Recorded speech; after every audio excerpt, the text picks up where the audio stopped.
طعم دمك حلاوة يا حلاوة.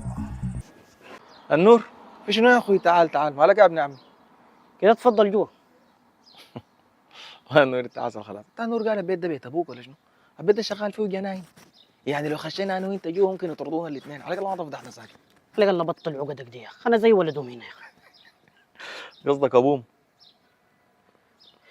يا حربي الناس زي مش اغنياء شديد، لكن والله طيبين كده خليني من طيبتهم. دايرني في شنو؟ يا اخي دارك في مصلحتك والله. اللي هي يا اخي خلي الخبط بتاعك ده والضرب اللي بتعمل فيه ده يا اخي، تعال نشوف لك شغل معي هنا يا اخي. والله يا نور انا كان اقعد عاطل ما اشتغل شغلتك دي. مقبوله منك يا ابن عمي، لكن برضه داير مصلحتك. مصلحتي انا بعرفها كويس يا ابن عمي. بعدين الصاله والبطولات اللي انا بخشها دي الحمد لله اموري طيبه. عندك حاجه تاني ولا امشي احصل بيتي؟ بس مشكلتك من يومك راسك قوي. اسمع، سلم على الحلوه دي على جنب. كويس يلا.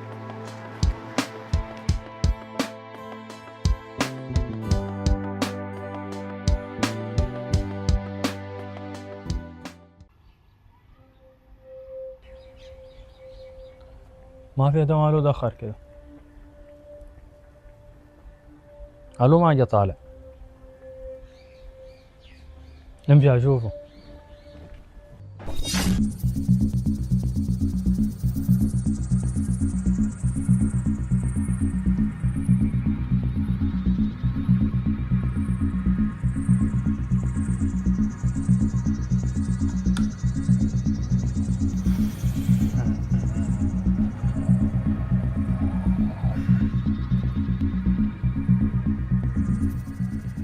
طعم دمك حلاوة يا حلاوة.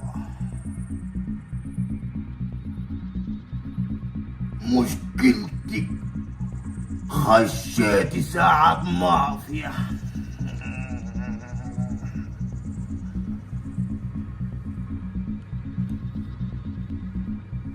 خشيت ساعة مافيا.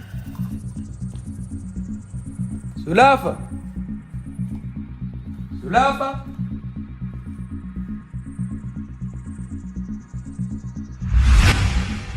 سلافة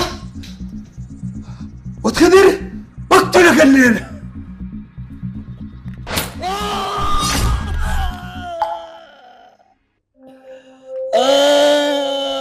مافيا